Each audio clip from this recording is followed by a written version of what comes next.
Have you ever noticed how just when you start to heal and find your strength, someone from your past suddenly tries to pull you back in? It's not a coincidence, it's a pattern. When a narcissist sees that you've grown too strong for them to control, they pull one last cruel trick. Carl Jung found something deeply disturbing about narcissists that many people never notice until it's too late. When they feel their grip on you slipping, they don't simply fade out of your life quietly. Instead, they start one last act of cruel manipulation that can destroy months or even years of your progress if you're not cautious. And if you don't recognize it for what it really is, you could fall straight into their trap. Before we talk about that final move, it helps to understand the mental game that leads up to it. Jung explained that what narcissists fear the most isn't rejection or being left behind. Their biggest fear is losing control over someone who has finally become stronger than them. In his study of the shadow self, Jung described how narcissists survive by pushing their weaknesses onto others. This projection helps them pretend that they're better and stronger even when they aren't. But once you begin to heal, once you start saying no, setting limits, and refusing to play their games, something starts to shift inside them. Jung called this the power inversion crisis. It's that moment when the balance changes and your growing strength becomes a threat to their false image. What happens next can be shocking. Narcissists aren't really searching for love or true connection. What they crave is control.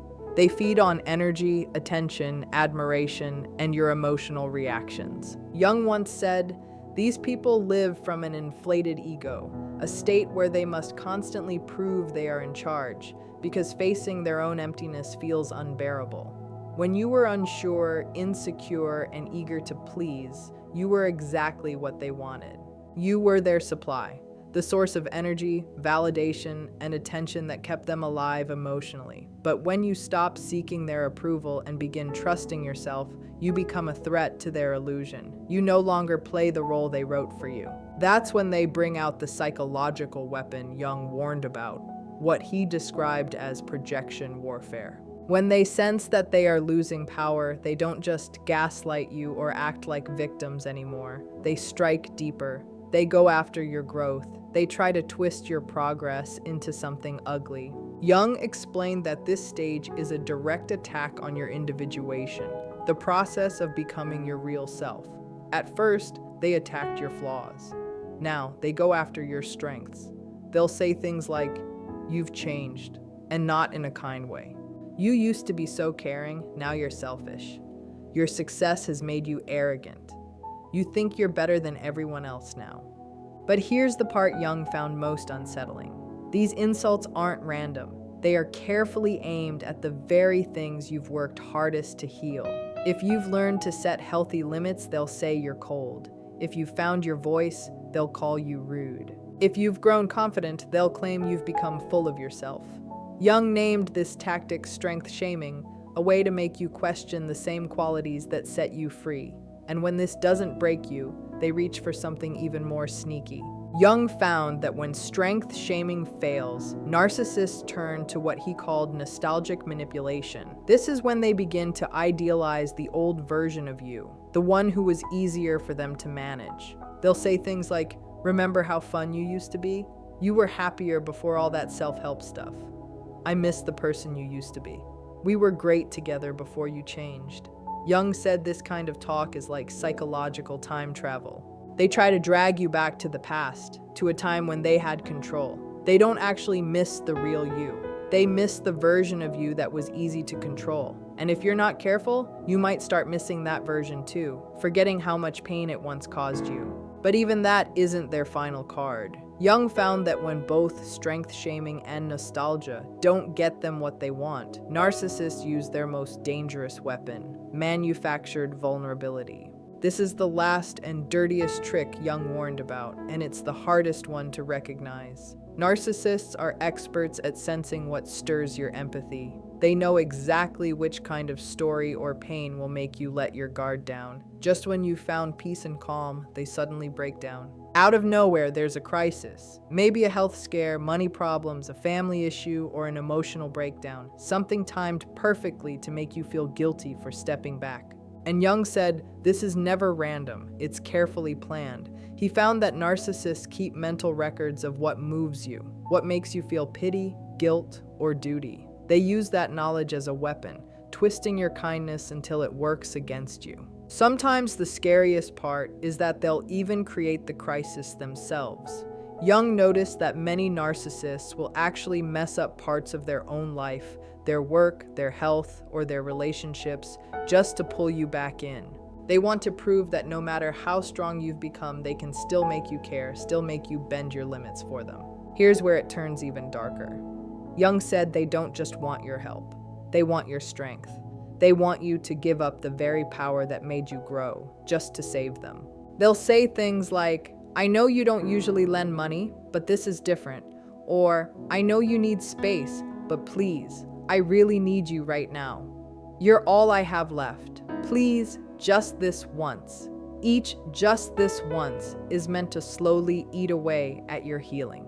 They're not really asking for help. They're testing whether their importance still means more to you than your self-respect. And if you give in, Jung warned, you could lose everything you've rebuilt. The cruel genius of manufactured vulnerability is that it feels so real. They might actually be struggling, but Jung pointed out that they carefully pick which parts of their pain to show and who to show it to. They may have other people who could help, but they come to you because they know you'll drop everything to fix things. So how do you protect yourself from this final manipulation? Jung said the answer lies in something called differentiated compassion. It means you can still care without carrying someone else's problems. You can feel empathy without taking on their chaos. You can love without rescuing. Jung once said, the privilege of a lifetime is to become who you truly are. When a narcissist tries to pull you back through guilt or crisis, you must pause and ask yourself, does helping them make me more of who I am, or does it take me away from that? Jung's final lesson about narcissists changes everything. He found that they fear your strength, not only because it breaks their control, but also because it reminds them of the parts of themselves they lost, the potential they refused to face. Your realness mirrors what they could have been if they had chosen growth instead of manipulation. When you hold your limits firm, when you refuse to shrink or act small to make them feel safe, you show them what real power looks like. That's why they struggle so hard to drag you back into the old pattern. Your growth shines a light on their emptiness. But Jung wanted us to remember this. Every time you resist their games, every time you stay true to yourself, you prove their control was never real. It only existed because you allowed it to. True strength, Jung said, isn't about being cold or untouchable. It's about seeing manipulation clearly, calling it what it is, and choosing yourself anyway. Because once you can see through their tricks, their power fades. The narcissist's last ugly move only works if you forget who you are. Once you can recognize the pattern, the guilt trips, the sudden crises, the fake weakness, you realize that all of it only shows how powerful you've already become. Their panic is the clearest sign that you've grown past them. Jung discovered that the very moment they lose control is the moment you finally start to live freely, and no amount of drama, emotional traps, or guilt is worth giving that freedom up again. So when they try that last trick, when they come with tears, confusion, or stories that pull at your heart, stop, breathe, and remember who you are now. The truth is, you don't owe anyone your strength. You earned it. You fought for it. And once you're no longer easy to control, no one, not even a narcissist, can take your power from you again. Thank you for staying through this reflection. If this message spoke to you, share it with someone who might need it. Stay strong, stay steady, and never trade your peace for someone else's comfort. What Carl Jung wanted us to understand most is that narcissists can't survive without an audience. Their entire sense of self depends on reaction, on attention, confusion, guilt, or fear. When you stop reacting, you take away the very air that keeps their false self alive. And that's when their mask finally begins to break. At first, they'll try to provoke you. They might toss out small emotional hooks, make vague remarks, slip in quiet insults, or suddenly act kind in a way that feels strange.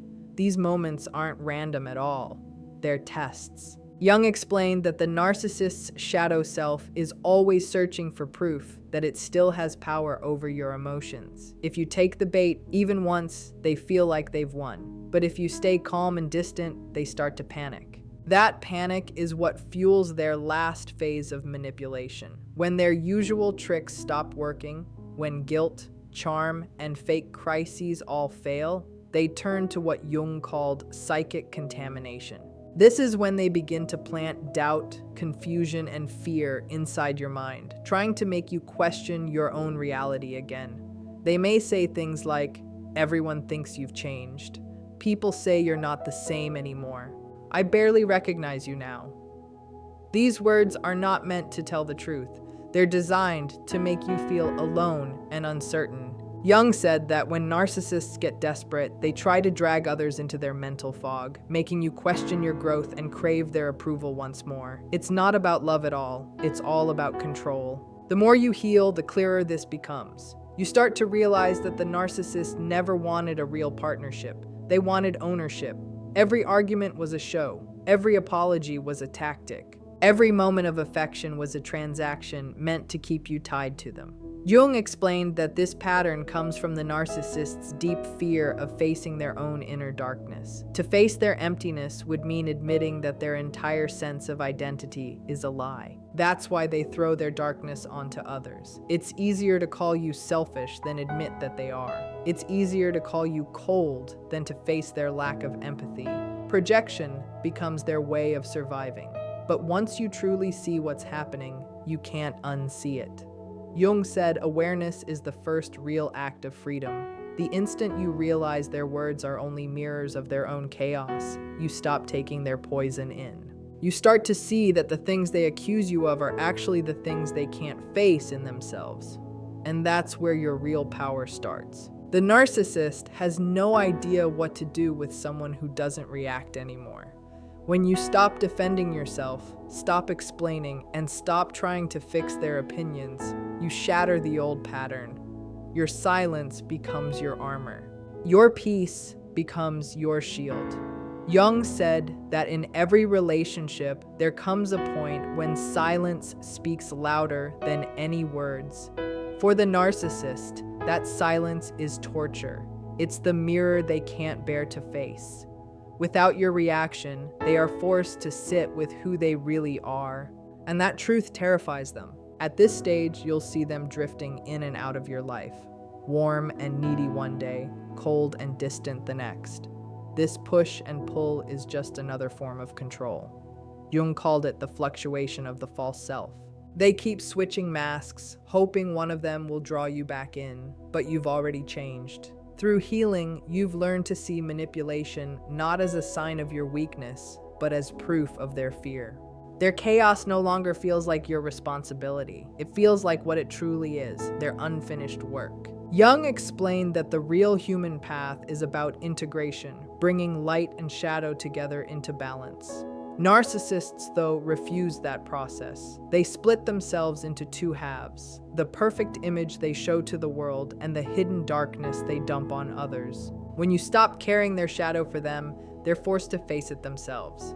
That's why they label you as the problem. It's a defense. By painting you as selfish, unstable, or uncaring, they protect their fragile ego from falling apart.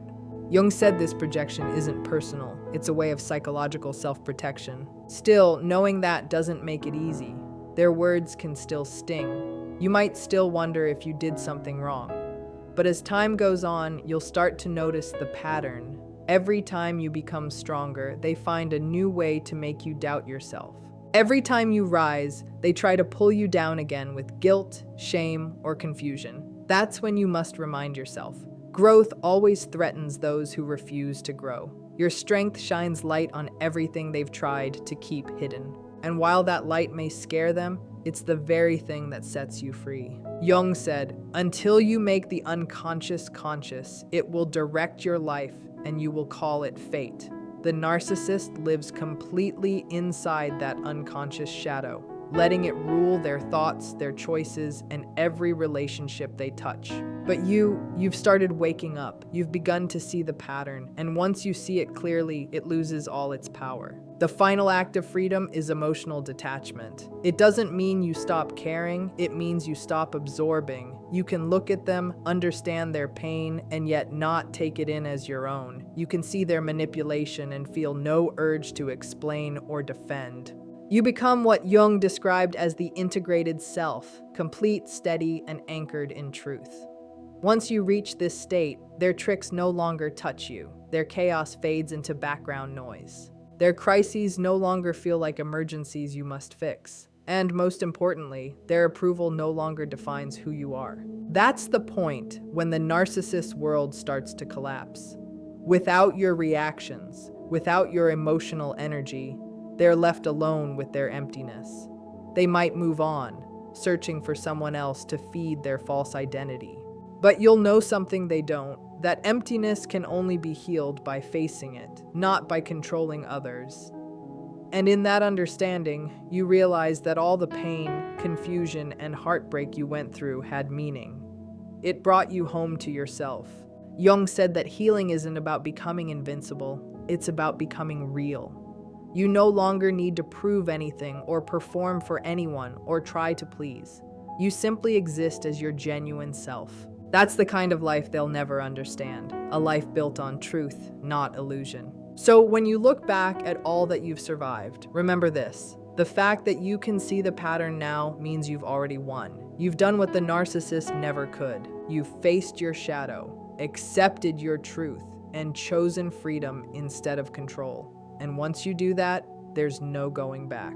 No matter how many times they try to reappear, no matter how convincing their stories sound, you'll see them clearly. You'll have no desire to engage because deep down you'll understand the difference between love and control, between care and manipulation, between truth and illusion. That calm awareness, that clear, steady knowing, is what Jung called individuation. It's the moment you become your whole self. It's the end of their control and the beginning of your peace. In the end, what Carl Jung wanted us to see is simple but powerful. The journey through a relationship with a narcissist is not just about surviving their behavior, it's about rediscovering yourself. Every moment of confusion, every test, and every manipulation eventually leads you back to your own truth. The more you understand the pattern, the less control it has over you. Freedom begins the moment you stop reacting and start observing. When you no longer let guilt, fear, or doubt guide your choices, you step into your real strength. That strength is not loud or aggressive, it's calm, steady, and clear. It's the quiet confidence of someone who knows their worth and doesn't need to prove it anymore. The narcissist's power ends where your awareness begins. Once you see the game, you no longer have to play it. You realize that peace isn't something they can give or take away. It's something you create by choosing yourself. So, take a deep breath and remember how far you've come. You've faced illusions, broken free from control, and learned to stand strong in your truth. That is real healing, that is freedom, and that is the life you were meant to live, one guided by honesty, balance, and self-respect.